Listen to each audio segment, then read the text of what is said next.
আজকে আমি আপনাদের সঙ্গে মাখা বেলার ঝামেলা ছাড়াই আলুর পরোটার রেসিপি শেয়ার করব। এটা বানানো খুবই সহজ আর খেতেও খুবই টেস্টি হয়। নমস্কার বন্ধুরা, মুখর্জি রান্নার চ্যানেলে আপনাদের সবাইকে স্বাগত জানাই। এই রেসিপিটা তৈরি করার জন্য প্রথমে একটা কড়া বসিয়ে নিয়েছি। কড়ার মধ্যে একটু রিফাইন্ড অয়েল দিয়ে দিলাম। তেলটা ভালো করে গরম হয়ে গেলে এর মধ্যে পেঁয়াজ কুচি দিয়ে দিচ্ছি। পেঁয়াজ কুচিটাকে ভালো করে নেড়েচেড়ে ভেজে নিতে হবে। পেঁয়াজটা যখন একটু নরম হয়ে আসবে তখন এর মধ্যে আদা রসুন বাটা দিয়ে দিচ্ছি।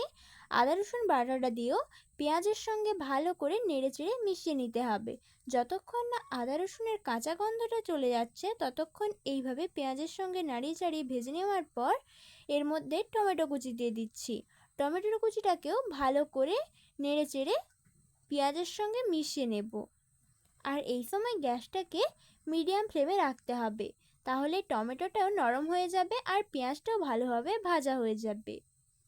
এবারে এর মধ্যে স্বাদ অনুযায়ী নুন দিয়ে দিলাম।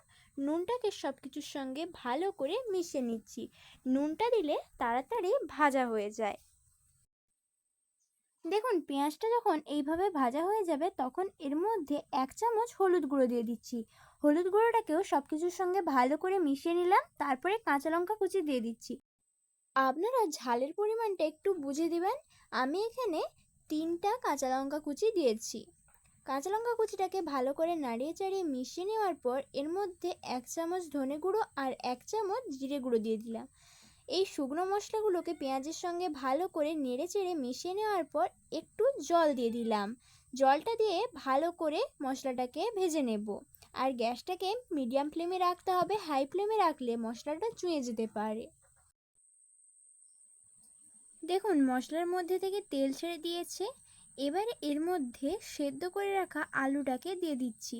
আমি এখানে 3টে বড় বড় আলুকে সেদ্ধ করে রেখেছিলাম, আলুগুলোকে দিয়ে দিলাম।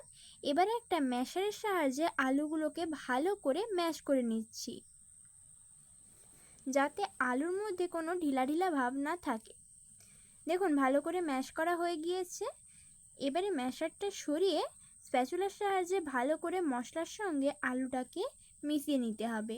এইভাবে একবার আলুর পরোটা রেসিপিটা বানিয়ে দেখবেন, খেতে অসাধারণ লাগে আর বানানোও খুবই ইজি। দেখুন, আলুটাকে নামিয়ে রেখে দিয়েছি। এদিকে একটা বোল নিয়ে নিয়েছি। বোলের মধ্যে মেজারিং কাপ মেপে 2 কাপ আটা নিয়ে নিলাম। আপনারা চাইলে ময়দাও নিতে পারেন।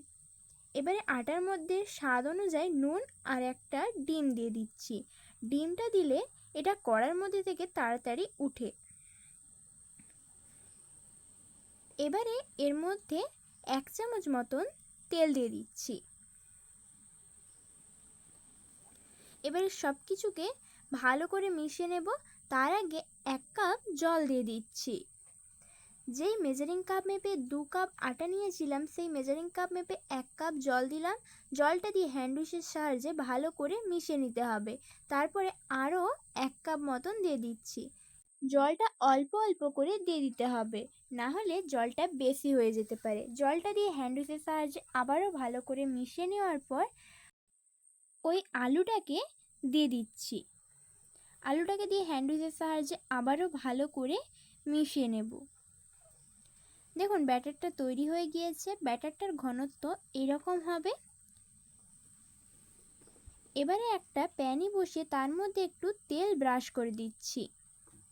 তারপরে গ্যাসটাকে মিডিয়াম ফ্লেমে রেখে এর মধ্যে 1 চামচ ব্যাটার নিয়ে দিয়ে দিলাম।